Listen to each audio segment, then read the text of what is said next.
তোমরা যারা ক্ষমতার স্বপ্ন দেখো আমাদের সাথে যোগাযোগ করো। তোমরা কেউই জানো না এবার ক্ষমতা কে পাবে, কেউই জানো না। তোমরা আগেও জানতো না যে কিভাবে চেঞ্জ হবে, তোমরা তো নিরাশ হয়ে গিয়েছিলে। কিন্তু আমরা জানতাম যে একটা পরিবর্তন শুরু হয়েছে, শুধু সমাপ্তির অপেক্ষায় ছিলাম। সমাপ্তি হলো, আবার দেশে ঢুকে গেছি আলহামদুলিল্লাহ। বাংলাদেশ আগের পজিশনে নেই। এত জটিল কুটিল কঠিন এক পৃথিবী এখন। আগের যত দল আছে, যত সিস্টেম আছে, যত নিয়ম কানুন করা আছে মানুষের হাতে, এগুলো এখন গরু গাড়ির পর্যায়ে। এই যুগ কি গরু গাড়ির? স্পিরিচুয়াল রাডার নিয়ে এই দেশটা আধ্যাত্মিক জগতে যারা চালায় সেই বান্দাদের মধ্যে কাজী আছে।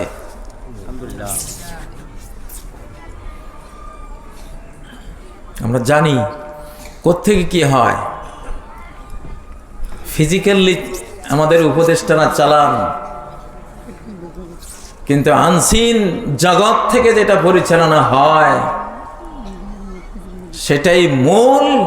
এই কারণে টিকে আছে এখনো বাংলাদেশ, না হলে এই সরকার টিকে থাকতো না। এই পর্যন্ত 80-90টা ষড়যন্ত্র হয়ে গেছে, আরো সামনে সিরিজ ষড়যন্ত্র আসছে, আরো বড় বড়। কিন্তু পারবে না, ইনশাআল্লাহ পারবে না। আমার উপরে যে আক্রমণটা ছিল আমি জানি, যারা বিগত ফ্যাসিবাদকে ফেরত আনতে চাচ্ছে, ওরা ভেবেছে যে এই লোকটা আমাদের 1 নাম্বার শত্রু, একে কোনো সাইনবোর্ড দিয়ে হিট করা যায় কিনা, সেজন্য একটা আক্রমণ হয়েছিল, আর কিছু না। তবে আমরা বলতে পারি, আমরা যদি মরে যাই তাহলে একটা জাতি মেসাকার হয়ে যাবে ওর প্রতিশোধে, আকাশের প্রতিশোধ এত ভয়াবহ আসবে। আর যদি আমরা বেঁচে থাকি, দেশের কন্ট্রোল বাহ্যিক না, চোখে দেখা কন্ট্রোল না, অদৃশ্য কন্ট্রোল আমাদের হাতে থাকবে। আমরা এই দেশ থেকে বিশ্ব দরবারে বিশ্ব সমুন্নত একটা দেশ হিসাবে আমরা রেখে যাব ইনশাআল্লাহ।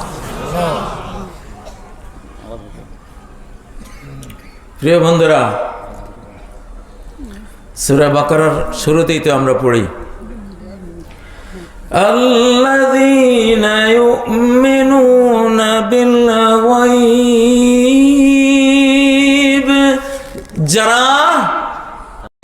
যাদেরকে চালাতে দেখি এরা চালায় না, এক আনসিন মৌলা মালিক শাহানশাহ রাজাধিরাজ তিনি চালান সবকিছু। ইউমিনুনা বিল গায়ব। প্রিয় ভাইয়েরা,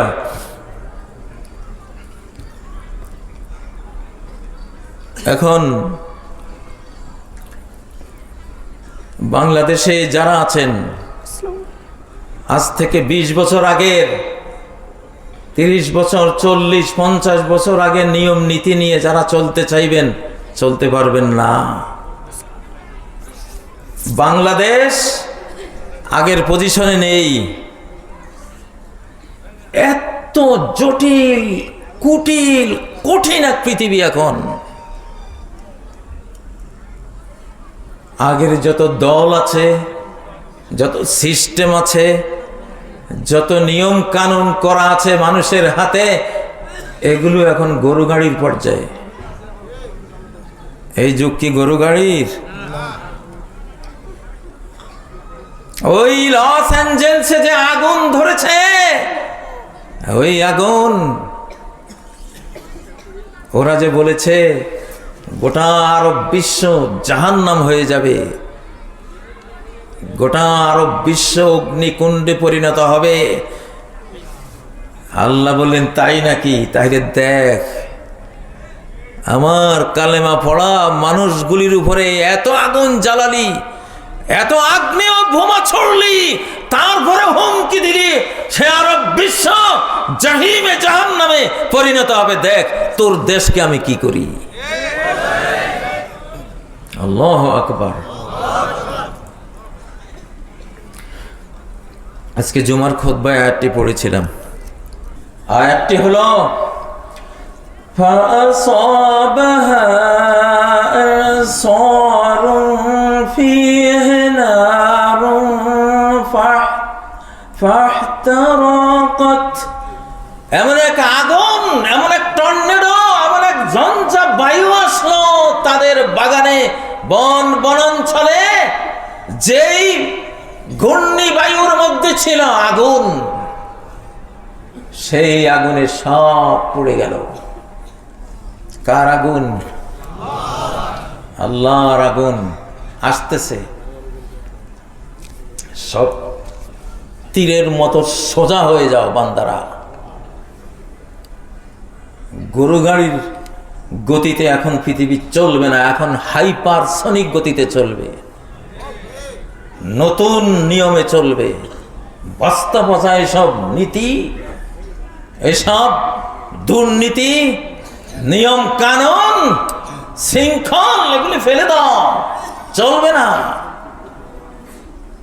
প্রতি 100 বছরের মাথায় ইন্নাল্লাহা ইয়াবআস লিহাযিহিল উম্মাহ আলা রাসি কুল্লি মিয়াতি সানা মান ইউজাদ্দিদু লাহা দীনাহা। ইবনে মাজাহর একটি হাদিস, গ্রহণযোগ্য হাদিস, যে প্রত্যেক 100 বছরের মাথায়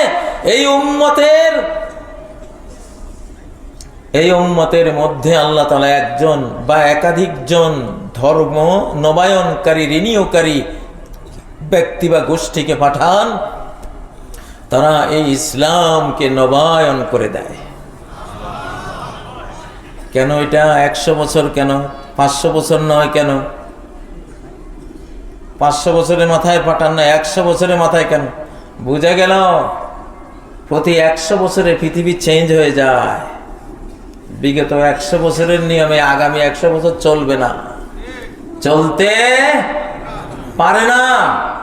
নিত্য নতুন আবিষ্কার হতে হতে মানুষের হাত দিয়ে পৃথিবী সাজতে সাজতে গত 100 বছরের গুলি বাদ পড়ে যায়।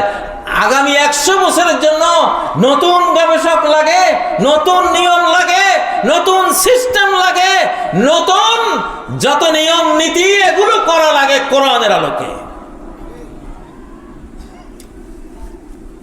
এই জটিল মুহূর্তে আগের গুলি দিয়ে দেশ চালাতে পারবো না, কিছুই হবে না। গভীর জ্ঞান, গভীর গবেষণা দিয়ে এই জটিল কুটিল এই বিশ্ব বিপর্যয়ের মুহূর্তে কি করতে হবে কোরআন থেকে জেনে নিয়ে আগাতে হবে, না হলে সর্বনাশ হয়ে যাবে। তোমরা যারা ক্ষমতার স্বপ্ন দেখো আমাদের সাথে যোগাযোগ করো।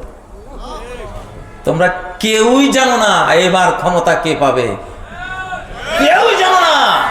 তোমরা আগেও জানতো না যে কিভাবে চেঞ্জ হবে, তোমরা তো নিরাশ হয়ে গিয়েছিলে। কিন্তু আমরা জানতাম যে একটা পরিবর্তন শুরু হয়েছে, শুধু সমাপ্তির অপেক্ষায় ছিলাম। সমাপ্তি হলো, আবার দেশে ঢুকে গেছি, আলহামদুলিল্লাহ। প্রিয় ভাইয়েরা, এবারে সংবিধান কাজীরা দেবে, দিয়েছি। ছাত্র শিবিরের সদস্য সম্মেলনে সংবিধান একটা দিয়েছি, এটাকে পরিমার্জিত করে আরো বর্ধিত করে দেব ইনশাআল্লাহ। কোরআনের সংবিধান দেব, নবীর সিরাত সুন্নাহর সায়েন্টিফিক দুনিয়া আখিরাত হেয়ার এন্ড হেয়ার আফটার দুই জাহান জোড়া সফলতার সংবিধান আমরা দেব ইনশাআল্লাহ। এই সংবিধানের বিরোধী হয়ে সামনে কেউ দাঁড়াবে না। যে দাঁড়াবে আকাশের মারে নাস্তানাবুদ হয়ে যাবে। যেমন বিশ্ব পরাশক্তি যায় যায় অবস্থা, এখন মাই গড বলে চিৎকার দিচ্ছে। এখন ওদের বিশেষজ্ঞরা বলছে ট্রাম্প সাহেব ইসলাম কবুল না করে বাঁচার কোনো উপায় নাই। আল্লাহু আকবার, আল্লাহু আকবার।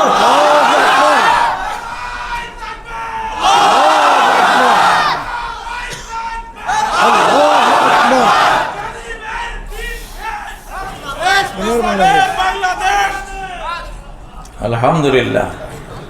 এখন তো স্লোগানই দরকার। এখন মাঠ গরম রাখতে হবে আগামী 6 মাস, ঠান্ডা করা যাবে না। বাংলাদেশের জন্ম থেকে এই পর্যন্ত আগামী ফেব্রুয়ারি, মার্চ, এপ্রিল, মে, জুন গোটা বাংলাদেশের ইতিহাসে সবচেয়ে ঝুঁকিপূর্ণ কয়েকটি মাস। বলে রাখলাম,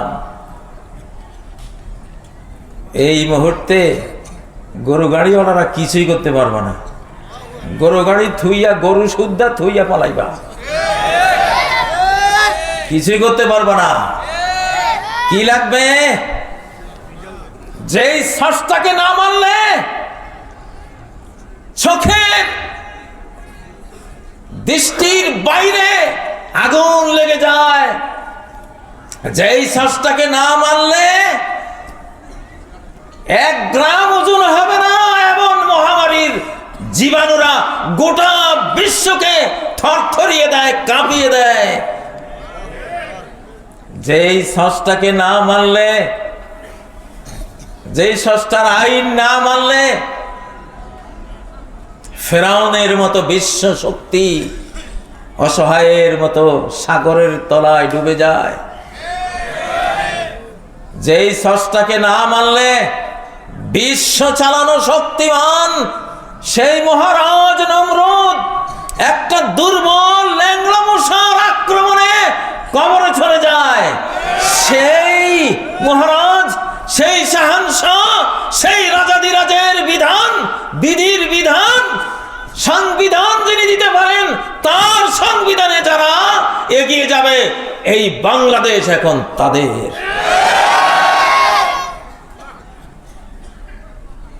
এই বাংলাদেশ তাদের। এজন্য সব দলকে বলছি, আমাদের সাথে একটু যোগাযোগ রাখো। আসবেই, তোমাদের আসতেই হবে আমাদের কাছে, ইনশাআল্লাহ আসতেই হবে। তবে আগে থেকে আসো। বিপদে পড়ে আসলে আমরা বলবো এখন বিপদে পড়ে আসছে মিয়া, এতদিন কইছিলাম। হ্যাঁ, ঠিক আছে।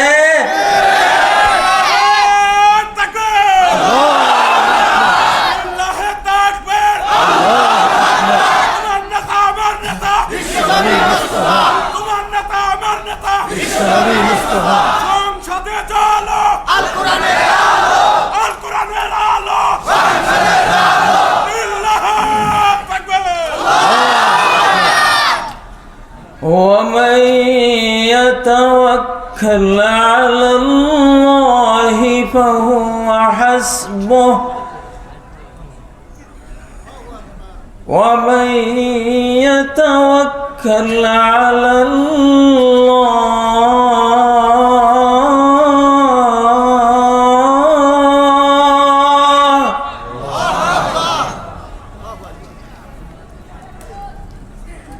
তোমরা বিপদ দেখলে তোমাদের হার্ট ফেল হয়, আর আমরা বিপদ দেখলে ফেলিউর হওয়া হার্ট বিশ্ব শক্তি নিয়ে হুঙ্কার, তর্জন, গর্জন দিয়ে এগিয়ে যায়। যেদিন আমাকে ঘেরাও দিয়েছিল, আমার মুজিব বলেছিল 20 থেকে 25টা গাড়ি রয়ের দালালরা এসে আমাকে ঘেরাও দিয়েছিল। আমি একা, আমি আমার বন্ধু পরম বন্ধুকে সাথে নিয়ে সেদিন আমার মনে হয়েছিল 800 কোটি মানুষ যদি আমার সামনে থাকে, সবগুলোকে দলিয়ে মারিয়ে ছিন্ন ভিন্ন করে আজকে আমি এগিয়ে যেতে পারবো, এতটা সাহস। ইন্নাল কুওয়াতা লিল্লাহি জামিআ, শক্তি পুরোটাই কার? আল্লাহ, কারো কোনো শক্তি নাই। নমরুদ বেটা সেদিন বুঝছে যে ল্যাংলা মশা একটা মেরে দিল, আহারে কপাল, আহারে আমার শক্তি। আরে আমার বিশ্ব ব্যাপী আমার জাঁকজমক, আমার সৈন্যবল, জনবল, অর্থবল, আরে একটা ল্যাংড়া মশা দিয়ে শেষ করে দিল রে। হ্যাঁ, এই যেই ল্যাংড়া মশার পেছনে রব্বুল আলামিনের হাত থাকে, সেটা ল্যাংড়া মশা হলে কি হবে বেটা নমরুদ, তোর চেয়ে কোটি গুণ পাওয়ারফুল সেটা, ঠিক নাকি? وأرسل عليهم طيرا أبابيل, আল্লাহ ঝাঁকে ঝাঁকে পাখি দিয়ে হস্তি বাহিনীকে গুঁড়িয়ে দিয়েছেন না? এই বাংলাদেশ এখন সেই শক্তির মন্ত্রে উজ্জীবিত। ইনশাআল্লাহ এক কমান্ড দেব, ভিজা কাঠে আগুন ধরে যাবে ইনশাআল্লাহ। প্রয়োজনে তিস্তা নদীর বুকে দাও দাও করে আগুন জ্বলে উঠবে ইনশাআল্লাহ। প্রয়োজনে অ্যাটম বোম মারলে কুল্লা ইয়া নারু কুনি বারদান ওয়া সালামান বলে যখন ডাক দেব, অ্যাটম বোম তোমার ফ্রিজ হয়ে যাবে, বরফ হয়ে যাবে ইনশাআল্লাহ। কোরআনের সেই ক্ষমতা আছে না নাই?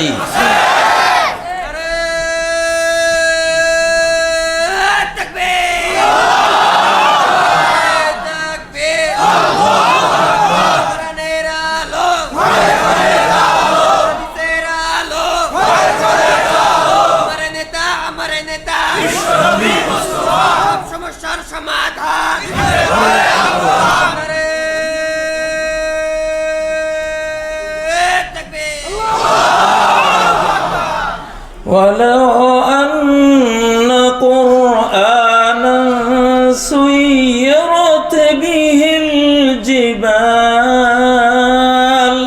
এমন কোরআন যেই কোরআন দিয়ে পাহাড়কে গাড়ির মতো চালিয়ে দেওয়া যায়। أو قطعت به الأرض أو كلم به الموتى, এমন কোরআন যেই কোরআন দিয়ে পৃথিবীকে খণ্ড খণ্ড করে দেয়া যায় কোনো অস্ত্র ছাড়া, শুধু কোরআনের আয়াত দিয়ে।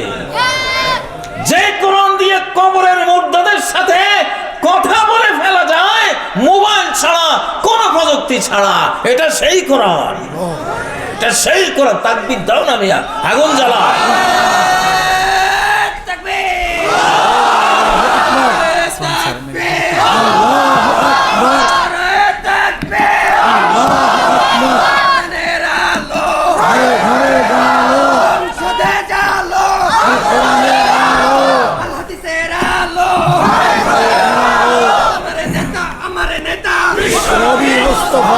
সমস্যার সমাধান কোরআন। তাকবীর, আল্লাহু আকবার, তাকবীর, আল্লাহু আকবার, তাকবীর, আল্লাহু আকবার।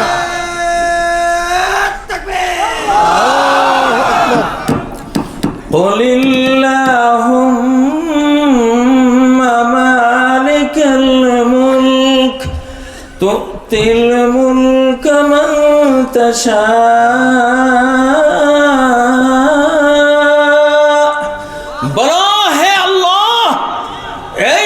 সাম্রাজ্যের অধিপতি একমাত্র তুমি। তুমি যাকে চাও, তুমি যাকে চাও, যতদিন চাও, যতক্ষণ চাও, তুমি রাজত্ব দাও। ওরা বলেছিল 2041 পর্যন্ত আমরা চাই, আমরা থাকব। আল্লাহ কয় আমি চাই 24 5ই আগস্ট 45 মিনিটের সময় নিয়ে পালিয়ে যাবি তুই। তুই চেয়েছিস 41 আর আমি চেয়েছি 24, আমি চেয়েছি 5ই আগস্ট। কারটা জিতেছে? আল্লাহ। কারটা আল্লাহ জিতেছে। এখন আবার বলছিস কাম ব্যাক করবি। আমি বলি কাম ব্যাক না, গো ব্যাক, গো ব্যাক, পালিয়ে যা। ঠিক নয় কি? অপদার্থ কথাকার। বেঁচে গেছিস, শুকরিয়া আদায় কর যে মারা পড়িনি। ঠিক নয় কি? ঠিক নয় কি? وَتِلْكَ الْأَيَّامُ نُدَاوِلُهَا بَيْنَ النَّاسِ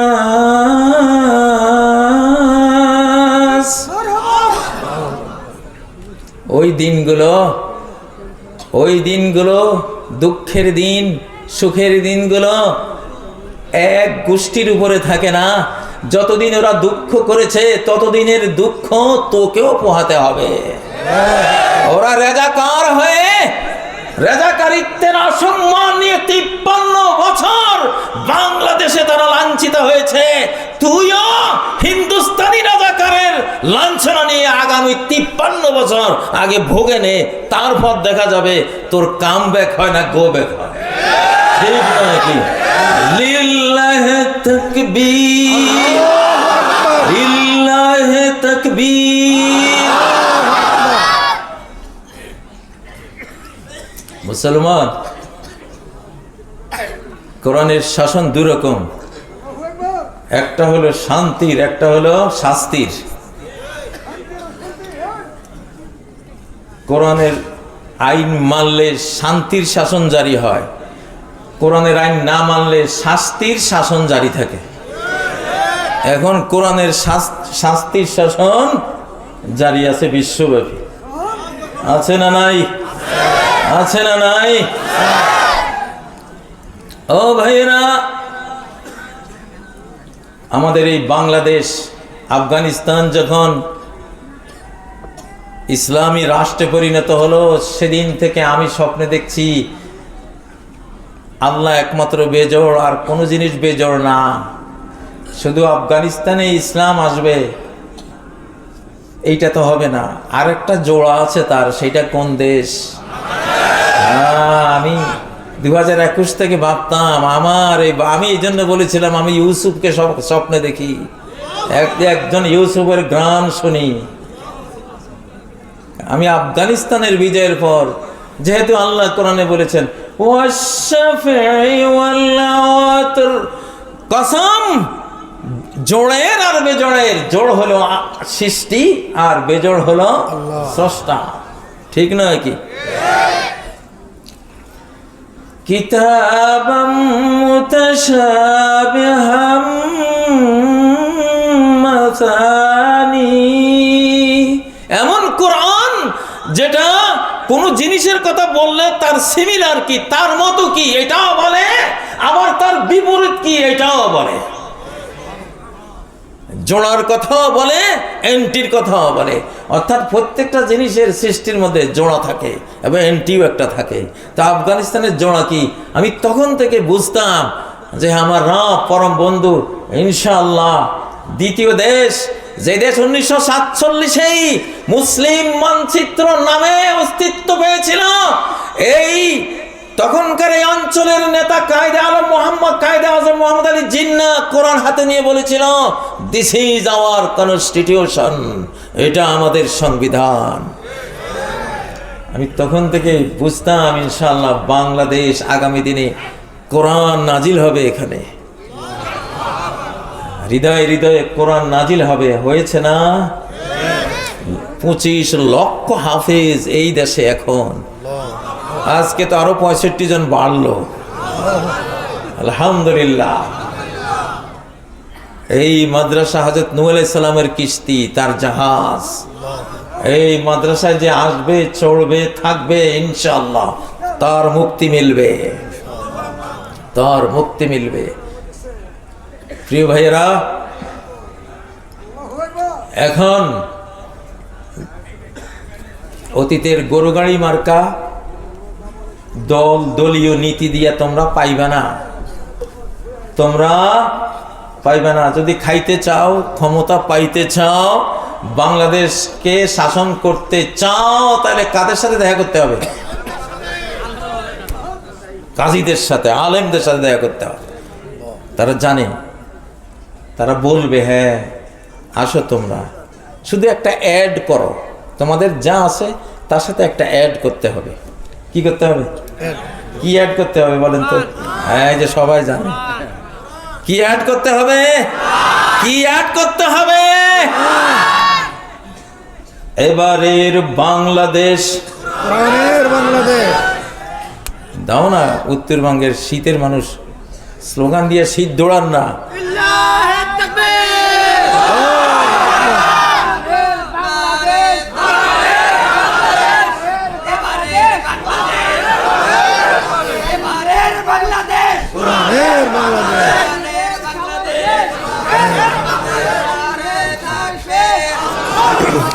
কালেকশনে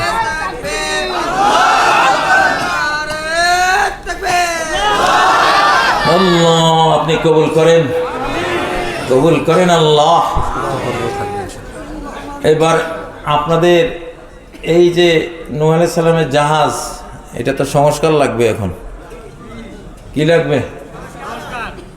সংস্কারের জন্য তো প্রিন্সিপাল সাহেব আহ্বান জানিয়েছিলেন যে আমার অনেক জমি লাগবে। সত্যি আমি ওটা কত সাল ছিল?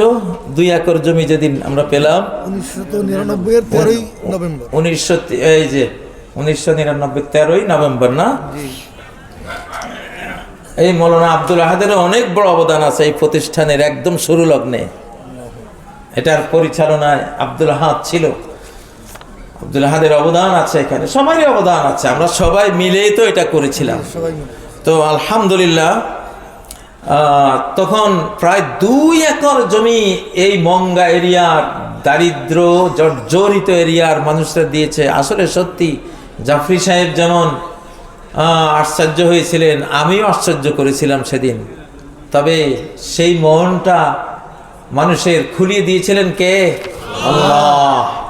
আজকে কে আমাকে 1 শতক 2 শতক বা কম বেশ কে দিতে পারেন, তার বিনিময়ে আমি দোয়া করব জান্নাতুল ফেরদাউসে তার চেয়ে শতগুণ বেশি জমিন আল্লাহ আপনাকে দান করবেন।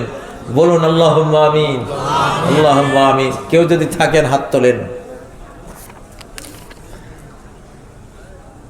এখন তো জায়গা জমির দাম অনেক বেশি, হয়তো ভাবছেন এত দামি জমি কিভাবে দেব। কিন্তু নবীজি বলেন মাউদিউ সাওতি আহাদিকুম ফিল জান্নাহ খায়রুম মিনাদ দুনিয়া ওয়া ফিহা। 1 লাঠি পরিমাণ জমি, 1 হাত পরিমাণ জমি জান্নাতে সারা পৃথিবীর জমি বিক্রি করলেও তার মূল্য হবে না। যদি কেউ থাকেন একটু হাত তোলেন। মাশাআল্লাহ, লিল্লাহি তাকবীর, আল্লাহু আকবার। আমরা 2 শতক 4 শতক, মাশাআল্লাহ, আলহামদুলিল্লাহ। আল্লাহ ওনাকে আপনি জান্নাতুল ফেরদাউসে আপনার যত খুশি তত জমিন আপনি দান করে দেন আল্লাহ। আল্লাহ আলহামদুলিল্লাহ। উনি আমার ভাস্তি জামাই। উনি মৌলানা আব্দুল আহাদের ভাস্তি জামাই, মাশাআল্লাহ। জি, আপনি নামটা বলেন। যাক, সূচনা হয়েছে ইনশাল্লাহ। আমি তো একটু আগে বলেছি আল্লাহ ছাড়া সবাই জোড়। এখন ওনার জোড় কে হবে এখানে? মকবুল হোসেন। জি, ওনার নাম মকবুল হোসাইন সাহেব। দেখো সারা বাংলাদেশের মানুষ, এখানে 1 শতক জমির দাম কত? 30, 40, 50 এরকম। আলহামদুলিল্লাহ, মঙ্গা এরিয়ার দরিদ্র এরিয়ার মানুষের মন দেখো। ক্যামেরায় সারা বাংলাদেশের মানুষ আমাদের দেখছে, দেখো কত বড় মন। আলহামদুলিল্লাহ, আলহামদুলিল্লাহ। সম্পদ থাকলেই নিয়ামত হয় না। অধিকাংশ সম্পদ এটা শাস্তি আর সাজা। কিন্তু সম্পদকে যদি আল্লাহর পছন্দ মতো, সম্পদ দাতার পছন্দ মতো ব্যয় করা হয়, তখনই সেটা নিয়ামতে পরিণত হয়, তখনই সেটা দুনিয়া আখিরাতের সফলতার গ্যারান্টি হয়। আমার এই ভাইয়ের আরেকজন জোড়া কি এখানে পাওয়া যাবে? সৃষ্টিরা যেহেতু জোড়া হয়, এই যে জোড়া পেলাম। আপনি একটু উঠুন, আপনার নামটা একটু জানতে চাই। একজন হাত তুলেছিলেন, কেউ কি আছেন? এই যে, হ্যাঁ আলহামদুলিল্লাহ। সেই দরিদ্র মানুষদের বাদশাহী মন, এরাই বাদশা দুনিয়ার। কে বলে এরা দরিদ্র?